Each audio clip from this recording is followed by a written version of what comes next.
আলাইকুম, আমি মোহাম্মদ শফিউল আজম। আমি এখন শিক্ষাগুরুর মর্যাদা কবিতাটি আবৃত্তি করছি। লিখেছেন কাজী কাদের নওয়াজ। বাদশাহ আলমগীর কুমারে তাহার পড়াইত এক মৌলবী দিল্লির, একদা প্রভাতে গিয়া দেখেন বাদশাহ শাহজাদা এক পাত্র হস্তে নিয়া ঢালিতেছে বাড়ি গুরুর চরণে। পুলকিত হৃদে আনত নয়নে শিক্ষক শুধু নিজ হাত দিয়া নিজেরই পায়ের ধুলি দিয়ে মুছে সব করিছেন সাপ সঞ্চারী অঙ্গুলি। শিক্ষক মৌলবী ভাবিলেন আজি নিস্তার নাহি যাই বুঝি তার সবই, দিল্লিপতির পুত্রের করে লইয়াছে পানি চরণের পরে। স্পর্ধার হেন অপরাধ কে করেছে কোনো কালে, ভাবিতে ভাবিতে চিন্তার রেখা দিল তার ভালে। হঠাৎ কীভাবে উঠি কহিলেন আমি ভয় করি না গো, যাই যাবে শির টুটি। শিক্ষক আমি শ্রেষ্ঠ সবার, দিল্লির প্রতি সে তো কোন ছাড়। ভয় করি না গো, ধারি না গো ধার, মনে আছে মোর বল। বাদশাহ সুতালে শাস্ত্রের কথা শোনাবো অনর্গল। যাই যাবে প্রাণ তাহে, প্রাণের চেয়েও মান বড়, আমি শোনাবো শাহানশাহে। তারপর দিন প্রাতে বাদশাহর দূত শিক্ষকে ডেকে নিয়ে গেল কেল্লাতে। খাস কামরাতে যাবে শিক্ষকে ডাকি বাদশাহ কহেন, শুনুন জনাব তবে পুত্র আমার আপনার কাছে সৌজন্য কি কিছু শিখিয়েছে? বরং শিখেছে বেয়াদবি আর গুরুজনে অবহেলা, নহিলে সেদিন দেখিলাম যাহা স্বয়ং সকালবেলা। শিক্ষকে কহেন, যাহাপনা আমি বুঝিতে পারিনি হাই, কি কথা বলিতে আজিকে আমায় ডেকেছেন নিরালায়। বাদশাহ কহেন, সেদিন প্রভাতে দেখিলাম আমি দাঁড়াইয়ে তফাতে, নিজ হাতে যবে চরণ আপনি করেন প্রক্ষালন। পুত্র আমার জল ডালি শুধু বিজয়ী আছে উচ্চরণ, নিজ হাতে আপনার পায়ে বুলাইয়া শততনে, ধুয়ে দিল নাকো কেন সে চরণ, বড় ব্যথা পায় মনে। উচ্ছ্বাস ভরি শিক্ষককে আজি দাঁড়াইয়ে সগৌরবে, উর্নিশ করি বাদশাহে তবে কহেন উচ্চ রবে। আজ হতে চির উন্নত হলো শিক্ষাগুরুর শির, সত্যিই তুমি মহান উদার বাদশাহ আলমগীর। কবিতাটির মূল ভাব জেনে নেই। কবিতাটিতে এটি পঞ্চম শ্রেণীর ইবতেদায়ী মাদ্রাসার বাংলা সাহিত্য বই। কবিতার মূল ভাবটি হচ্ছে, শিক্ষাগুরুর মর্যাদা কবিতায় কবি শিক্ষকের মর্যাদার কথা বর্ণনা করেছেন। কবিতায় শিক্ষক একজন সাধারণ মানুষ হওয়া সত্ত্বেও বাদশাহ আলমগীরের ছেলের দ্বারা পায়ে ডেনে নিয়েছেন, কিন্তু বাদশাহ আলমগীর এতে সন্তুষ্ট ছিলেন না। বাদশাহ আলমগীর প্রত্যাশা করেছিলেন তার সন্তান পানি ঢেলে নিজ হাতে শিক্ষকের পা ধুয়ে দিবেন, তবেই না তার সন্তান নৈতিকতা, মূল্যবোধ ও দেশপ্রেম নিয়ে দেশের একজন আদর্শ মানুষ হিসেবে গড়ে উঠবে। বাদশাহ আলমগীর উপলব্ধি করেছিলেন যে ছাত্র তার শিক্ষককে যথাযথ মর্যাদা দিতে জানে না, শিক্ষকের সেবা করতে জানে না, সে কখনো পরিবার, সমাজ ও দেশের উপযোগী মানুষ হিসেবে গড়ে উঠতে পারে না। শিক্ষাগুরুর মর্যাদা কবিতার মাধ্যমে আমরা উপলব্ধি করতে পারি, শিক্ষা হলো একটি জাতির মেরুদণ্ড, আর শিক্ষক হলেন কাণ্ডারি। তিল তিল করে নীরবে নিবৃতে শিক্ষক তার আদর্শ দ্বারা জাতীয় আকাঙ্ক্ষার উপযোগী ভবিষ্যৎ প্রজন্ম গড়ে তোলেন। সমাজ ও দেশের জন্য শিক্ষকের অবদান অপরিসীম, তাই সমাজে শিক্ষকের মর্যাদা সবার উপরে। আমিও আমার শিক্ষকদের সম্মান করি, সকল শিক্ষকদের সম্মান করি, কিন্তু শিক্ষক, আমি আগে একদিন বলেছিলাম ধানের সাথে চিঠা থাকে, মানে আমাদের চট্টগ্রামের ভাষায় ধানের সাথে ছোবা থাকে। সেরকম শিক্ষকদের মধ্যে ভালো শিক্ষক যেমন আছেন, খারাপ শিক্ষকও আছেন। শিক্ষক কর্তৃক ছাত্রছাত্রী ইভটিজিংয়ের শিকার হয়,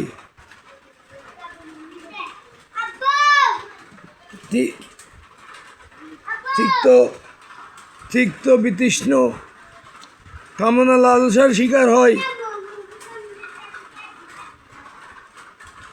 এটা আমার অভিমত। তাই বলতে চাই, বর্তমানে শিক্ষকের মর্যাদা আছে, বাট শিক্ষকরা আমাদের রাজনীতি যেমন যেদিকে যাওয়ার পরে সেদিকে জুইর ধরে। জুইর মানে একটা ঢাল, প্লাস্টিক এবং বাঁশের বাঁশ দিয়ে তৈরি, প্লাস্টিক দিয়ে তৈরি একটা জুঁইর বলে আমাদের চট্টগ্রামে, ওটা গ্রামে বেশি ব্যবহার হইতো। ওটা দিলে আর ছাতা ধরা লাগে না, ওটা মাথার উপর দিলে আপনার পুরো শরীর ঢেকে যাবে। আমি বুঝাতে পারছি কি না জানি না। আমি ওটাকে one kind of umbrella, but এটা হচ্ছে বাঁশ এবং প্লাস্টিক দিয়ে তৈরি, যাতে শরীর না ভিজে, পানি যাতে গায়ে না পড়ে।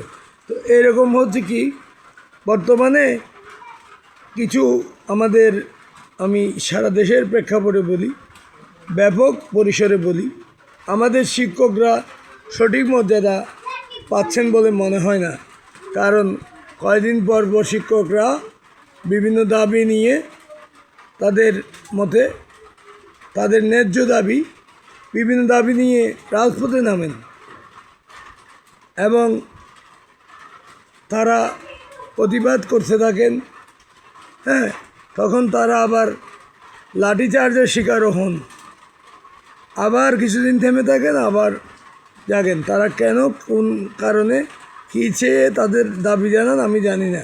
মাদ্রাসা শিক্ষকেরাও দাবি জানান, আমি জানি না। এমপিওভুক্তি বলে, এগুলো আমি বুঝি না। আমি ওই লাইনে ছিলাম না, আমি প্রাতিষ্ঠানিক শিক্ষক ছিলাম না। আমি ল পড়েছি, লতে মাস্টার্স করেছি, আমি আইন পড়েছি, বাট জানি এমপিওভুক্তি মানে সরকার থেকে প্রথমে শিক্ষক নিবন্ধনের একটা পরীক্ষা দিয়ে সেটা পাশ করতে হয়। যদি গভর্নমেন্ট স্কুল অথবা এস্টাবলিশ স্কুলগুলোতে পড়াতে হয়, তখন শিক্ষক নিবন্ধন পরীক্ষা পাশ করে একটা সার্টিফিকেট অর্জন করতে হয়। আমাদের যেমন বার কাউন্সিলের পরীক্ষা দিয়ে অ্যাডভোকেটশিপ পাস করতে হয়, জাস্ট লাইক দ্যাট। তারপরে এরপরে এমপিওভুক্তি হচ্ছে সরকারি স্কুলগুলোতে সরকার সকল সুযোগ সুবিধা দেয় সরকারি কর্মকর্তা কর্মচারীদের মতো। আর বেসরকারি স্কুলগুলোতে আমার ধারণা মতে এই বেসিকটা দেয়, ঘর ভাড়া দেয় না, চিকিৎসা ভাতা পায় না, আমার যতটুকু ধারণা। ওইগুলোর জন্য হয়তো তারা দাবি জানান। তাইলে আমাদের দেশে রাষ্ট্রের পক্ষ থেকে শিক্ষকদেরকে যথাযথ মূল্যায়ন করা হয় না। আবার শিক্ষকরা দলীয় কোন্দল বা রাজনীতির শিকার, রাজনীতির বলি হয়, পা চাটাচাটির দলে থাকে। এগুলো সত্য কিনা মিলিয়ে নিয়েন, মিথ্যা হলে আমার বিরুদ্ধে আইনগত ব্যবস্থা নিয়েন। অহরহ ঘটনা আছে, ইতিহাস সাক্ষী আছে। বিশ্ববিদ্যালয়ের শিক্ষকরা পর্যন্ত লাঞ্ছিত হন, কলেজের শিক্ষকরাও বিভিন্ন দাবি নিয়ে যান, তারপরে স্কুলের শিক্ষকরা দাবি নিয়ে যান, তারপরে মাদ্রাসা শিক্ষকরা দাবি নিয়ে যান। তারা তাদের ন্যায্য দাবি বলে মনে করেন এবং সরকার পক্ষ ন্যায্য যদি মনে করেন কখনো তাদের দাবি মেনে নেবেন। আমার কথা হচ্ছে, আমি আমার শিক্ষকদের স্মরণ করি। আমার সকল শিক্ষক যারা বেঁচে আছেন, আল্লাহ তাদের হায়াত দারাজ করুন, হায়াতে তয়্যবা দান করুন। আর যারা মারা গিয়েছেন তাদেরকে আল্লাহ বেহেশত নসিব করুন, তাদের খবরকে বেহেশতের বাগানে পরিণত করুন, তাদের আত্মার শান্তি দান করুন। আমি আমার শিক্ষকদের যথাযথ শ্রদ্ধা করি, কিন্তু কিছু ইডিয়ট টাইপের শিক্ষক আছে, I can say straight forward and I have a lot of proof of that. তারা অঙ্ক জানে, হয়তো বা ইংলিশ জানে, হয়তো বা সায়েন্সের সাবজেক্টগুলো জানে, অথবা কেউ অ্যাকাউন্টিং জানে। এই কয়েকটা বিষয় গুরুত্ব দিয়ে স্টুডেন্টরা পড়ে, বাকি বিষয়গুলো নিজেরা বুঝে বুঝে পড়তে পারে। সেক্ষেত্রে যে সাবজেক্টই পড়াক না কেন, তাদের মধ্যে একটা অহংকারী ভাব, অহমিকা ভাব চলে আসছে। মানে আমি বিজ্ঞানের সেরা শিক্ষক, আমি ম্যাথমেটিক্সের সেরা শিক্ষক, আমি ইংলিশের সেরা শিক্ষক। Once upon a time, I was self-made teacher. আমি আমাকে টিচার বানিয়েছিলাম। I taught English from class 1 or playgroup to degree classes. I have completed TOEFL and IELTS. That's a long story.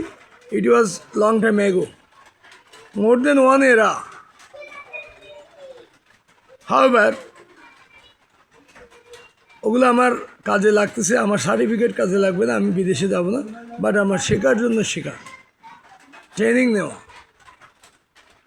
যে কারণে আমি আজ এতটুকু আসতে পারছি। দুই একটা ইংরেজি বলতে পারি, দুই একটা ইংরেজি বুঝতে পারি।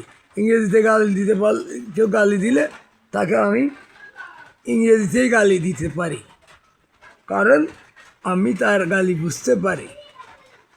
এখন কথা হচ্ছে, আমি শিক্ষকদের প্রতি আবারও সম্মান রেখে বলছি, শিক্ষকরা আমাদের মাথার মুকুট, মাথার তাজ। শিক্ষকরা আমাদের পিতার পরে পিতা, পিতামাতার পরে শিক্ষকের স্থান, যাহা যেতে পারে না বৃথা। তাই ভালো শিক্ষকদেরও সম্মান করি। কিছু ঘাটতেরা বেয়াদব টাইপের শিক্ষক আছে, গার্ডিয়ানদের পাত্তা দেয় না, ক্লাসে পড়া শেখায় না। বর্তমান যুগে তো ফ্যাশন হয়ে গেছে মোবাইল ঠিক বা ক্লাসে বসে ফেসবুকিং করা, চ্যাটিং করা, এইসবও চলে, আমার কাছে প্রমাণ আছে। তো এই শিক্ষকদের আপনি কেমনে সম্মান করবেন? আপনাকে 45 মিনিট সময় দেওয়া হলো, একটা ক্লাসের জন্য আপনি হয়তো মিনিমাম 100-200 টাকা পান। অ্যাভারেজ হিসেব করলে আমি ধরলাম 100-200 টাকা আপনি জায়েজ করে খাচ্ছেন। আপনি কিছুক্ষণ এই ভাই তোরা পর এত থেকে এত পৃষ্ঠা পর, তারপরে আপনি রিল্যাক্স মাইন্ডে বসে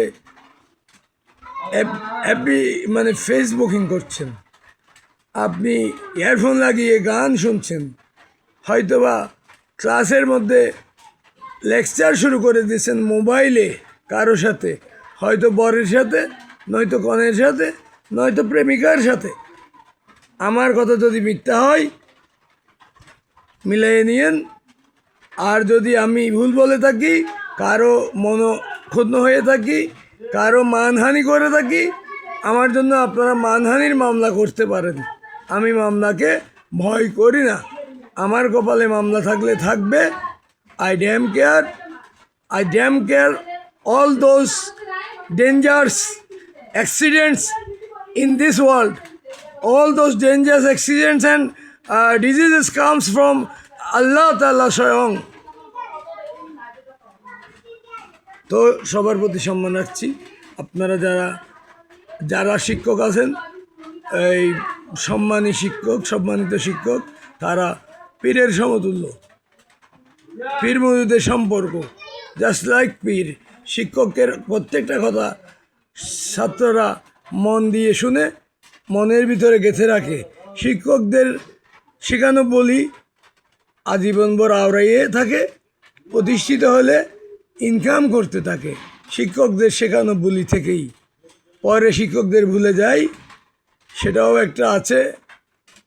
আর যারা আপনারা শিক্ষক হয়ে নানা রকম অনিয়ম দুর্নীতি করেন, কাবের প্রাইমারি স্কুলে কাবের টাকা খেয়ে ফেলেন, আমি জানি কাব না কি বলে, বিভিন্ন বরাদ্দ আসে খেয়ে ফেলেন, চকের বরাদ্দ আছে, আপনি চক এক প্যাকেট কিনে 10 জনকে ভাগ করে দেন, অথচ প্রতি ক্লাসের জন্য একটা করে চক বাজেট, আপনি 8,000-10,000 টাকা চক পান প্রতি মাসে।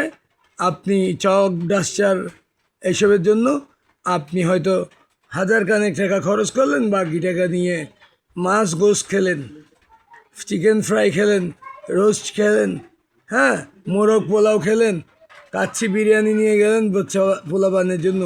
ওই বাচ্চা পোলাপানগুলো ইউরোনার স্যার, আপনি শিক্ষক হয়ে যদি আপনি দুর্নীতি করেন, তখন আপনার আর সম্মানের আসনটা থাকে না। আপনার সৎ সাহস রাখতে হবে। বাদশাহ আলমগীরের শিক্ষকের মতো, বাদশাহ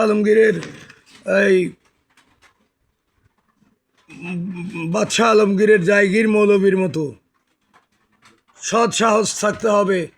সৎ সাহস করে বলতে হবে, আমি শিক্ষক, আমি মাথা নত নাহি করি, আমি নত নাহি করি শির, আমি চির উন্নত মম শির, শির নিহারি হাই, নত শিরে তুমি তাই। আসসালামু আলাইকুম।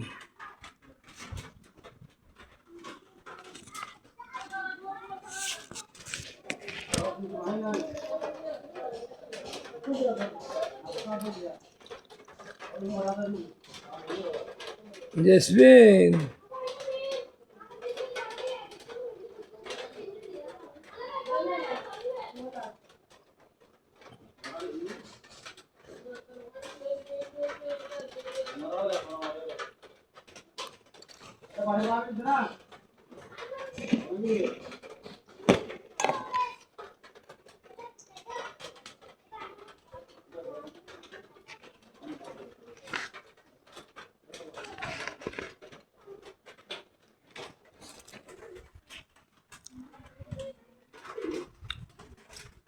আমি এখন রবীন্দ্রনাথ ঠাকুরের দুইটি রে ছড়া পরিবেশন করছি।